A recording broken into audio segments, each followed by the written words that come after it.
I grew up in rural Wiltshire in the 60s, um, and we lived in a small village on the edge of the Marlborough Downs. And my memory of that was that we had about an acre of garden, an orchard, um, apple trees, lots of moles destroying the lawn, lots of bees, uh, squirrels. I mean, it was the whole place was alive. Having gone back there in the last 5 years, all of that has gone. So the garden's been built on. No more moles, no more bees, no more trees. It's just um, I. So that's one. I think that's one aspect that struck me is the loss of nature. We've tidied things up, and I think I began to realize that actually protest wasn't enough. That actually there was a deeper question, a spiritual question that sat at the heart of the ecological crisis, and that is, I would sum it up by saying human exceptionalism. We as a species think that we are better than uh, any other living being. And I suppose a question I would ask is what's the effect if you tell yourself you're special, how does that affect your relationship with the world? And I think what it does is it um it undermines empathy. It means that we don't think about other sentient beings. We other them. We don't get curious about them and about their experience and about their contribution, and also about how dependent we are upon them.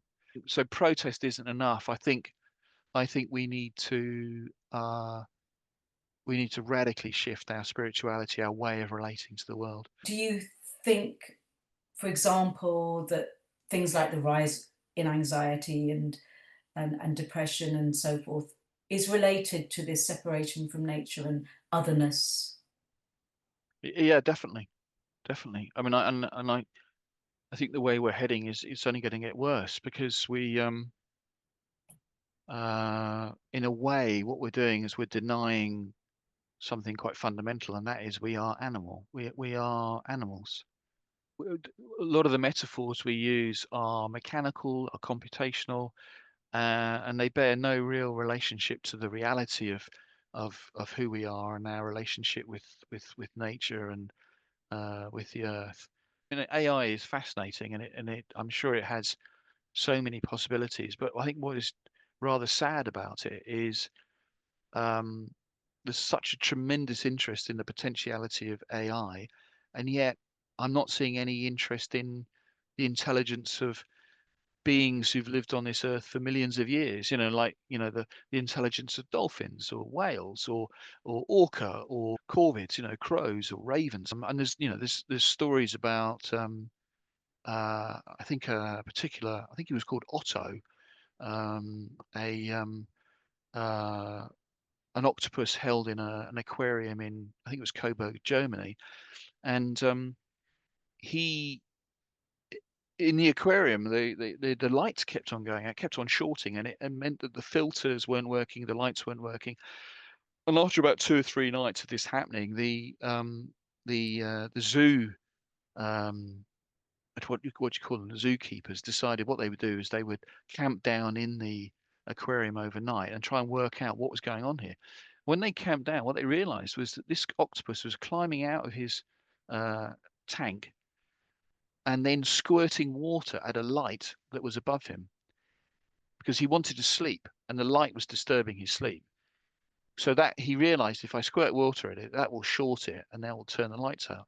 I'm thinking about your walking with trees, and I'm thinking about my own walking. And I'd love you to talk a bit about your walking with trees. Yeah, walking with trees. What do we do? So that's about 2 hours long, and um, I do it all over southeast England. We talk about classic English trees, iconic English trees.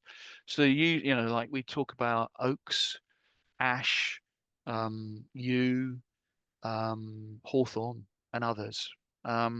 And what I talk about is a little bit about the biology, the history, the uses, but also in particular the spirituality of trees, because I think our ancestors. Well, I mean, I can remember my grandmother who grew up in the Lake District and then moved to Scotland.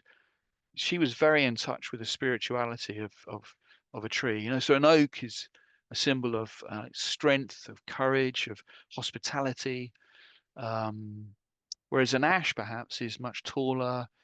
Um, there's a sense of it being connected to transcendence. And then in the second part of the walk, I invite people, going back to what we were saying about a participative animist mindset. I say to people, I mean, first of all, what I do is I get them to ground themselves, to come into connection with their senses, you know, whether, you know, their feet upon the ground, the smell of the earth, the look, you know, looking around, this, what can you hear?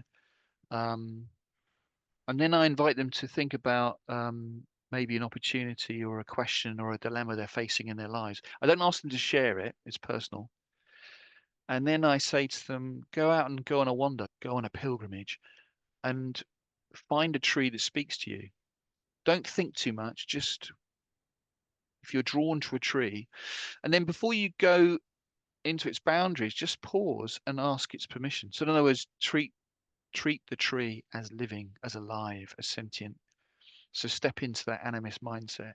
Ask permission. If you get permission, then go closer to the tree. And before you talk to the tree about your dilemma, what you're facing, or the opportunity you're facing, ask about its history, its story, its life. Get curious. You know, what are you noticing about its branches or maybe marks or breaks that might tell us something about the life of that tree? And then once you've been curious about its life, then ask the tree about your dilemma and just listen to what it has to say. And people say to me, "Oh, that's just, you know, it's woo woo." And but when people come back and then they share their responses, it's beautiful. You know, really. I mean, sometimes people are in tears and people have moved. Some people struggle with it. They've still got that sort of scientific rationalist mindset. But the people that can really do it are kids. Kids really, I love it because it's natural. Kids are naturally animist and participative, and I'll often be standing there and you can hear a child of 6 or a child of 7 talking to a tree beautifully, and it's lovely, and it's very healing. I think very healing. I think this modern way of living exploits nature and exploits us. You know, I Yes, feel yeah, that's what's happening when people are living these crazy, crazy, crazy busy lives. yeah, And that's normal. We can see it's not working. We can see that it's damaging. But many of us don't know what we can do about it. And what I like about your approach is that it does offer somewhere for people to start. It is saying, well, you can, I feel like it's saying, tell me if I'm wrong, but I feel like it's saying, okay, this may look impossible to break the current system or to create a new relationship between each other and between us and nature.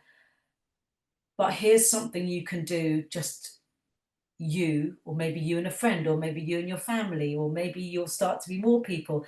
You know, you can go out, you can look at nature, you can find your tree, you can ask it a question, you can start to rebuild those links yeah, that totally. we've No, lost. I totally agree, Harriet. I think you summed it up really well there. I think I suppose what I would say is the kind of stories we've lived out of for the last I don't know, maybe 400, 500 years, uh, don't they don't work for us. We're in a serious crisis at the moment, and we need to start questioning some of the fundamental beliefs that we hold. The idea of eternal growth on a finite planet is just insane. It's insanity. I was down in Salcombe in Devon last week with my wife, and I was watching seagulls swimming above the estuary, and I thought, my God, they must be full of joy, full of joy. Full. I mean, wouldn't you if you could fly like that? And that's another thing that biologists in the past have said is uniquely human. No other animals play. Rubbish, rubbish. And they you know, so the and it's play, it's joy. I mean, for me, I don't know. For me, I think joy, wherever I look, I see joy coursing through the world. You know, if there's one thing that informs the world, it's joy, and that's, you know, it's everywhere. Last year, I was in Australia visiting friends, and I went on a walk with uh, a First Nation Aboriginal. He got me walking in this forest barefoot. One of the things he said, which is really interesting, which I really loved, he said in traditional Aboriginal culture, they don't trust the head. Don't trust the head. The head lies. And then, do you know what he said? He said the soul is in the feet. So, yeah, I think joy is about being embodied. It's about being in our senses. It's about being connected to Mother Earth. Um, and I think joy is the juice of the world, really. If you squeeze the earth, if you squeeze the universe, I think joy would ooze out. It's the olive oil, the oil that infuses the universe, I think.